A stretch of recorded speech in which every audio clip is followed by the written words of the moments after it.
do you want? Job. Doing what? Driving. Driving what? Big black limousine! Woo, baby! Goodbye. What do you mean, goodbye? I mean, get out. Mr. Witherspoon hired me. Don't lie to me. I'm not lying to you. You're deluded. I've never had a lewd in my life. Hey YouTube, Film Geek here, and today I'm talking about the 1986 comedy My Chauffeur. My Chauffeur is directed by David Beard, and it's starring Deborah Foreman and Sam Jones. Now, horror fans might recognize the name Deborah Foreman. Right after this film, she was in a little horror classic known as April Fool's Day. I'm sure a lot of you remember that one. And of course, Sam Jones. A lot of us remember what Sam Jones is famous for, right? Flash Gordon, dude. Flash Gordon. Okay, but here's an interesting thing about My Chauffeur.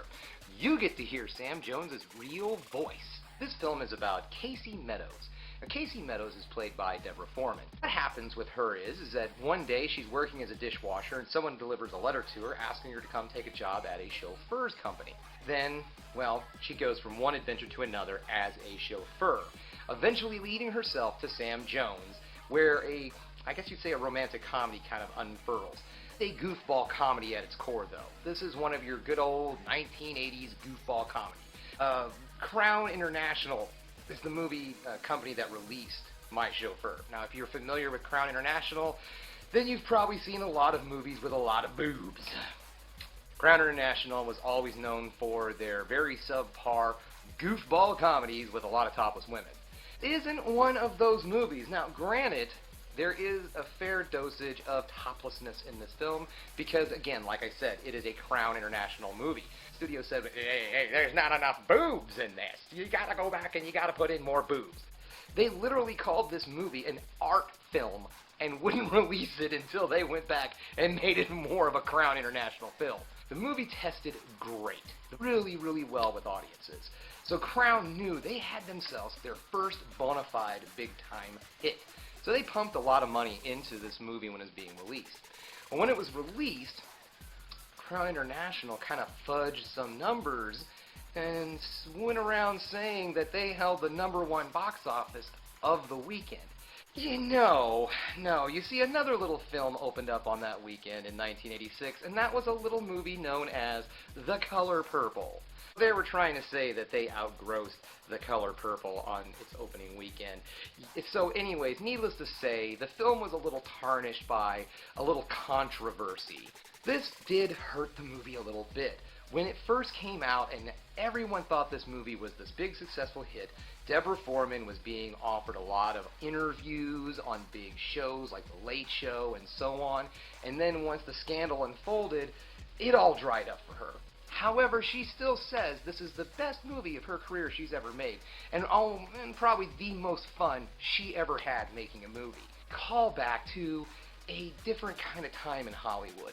This is one of those what I would call man versus woman kind of movies. Despite the fact it does start off with an adventure here, adventure there, almost an anthology film-like kind of way, but then turns into this romantic comedy. So that's where the man versus woman kind of film comes into this. These were really popular in the 1930s, 1940s, and had the actors watch a lot of old comedies in the 40s to get that feel and that vibe.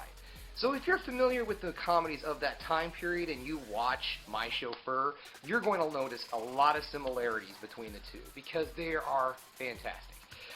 The line delivery, everything in this is just like that, real quick.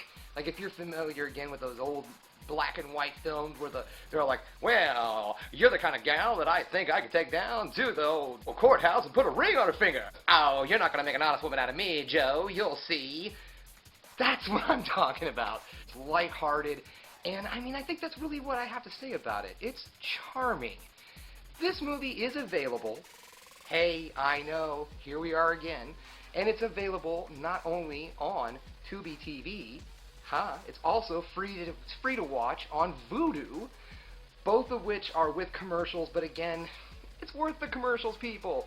Let's try to keep these movies alive. Let's try to keep these films in our homes for our viewing pleasure. Now see, I went the extra mile with this one because I'm particularly fond of this film. I own the Blu-ray copy. Here's something interesting about this movie. It never really had its own solo DVD release. It was released on I believe it was like a 4-movie, like kind of 4 or 8-movie DVD set with other Crown Entertainment films, and it just kind of got lumped into the old boner jam scene.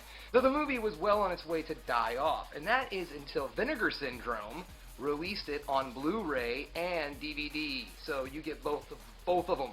You get the Blu-ray and the DVD right here.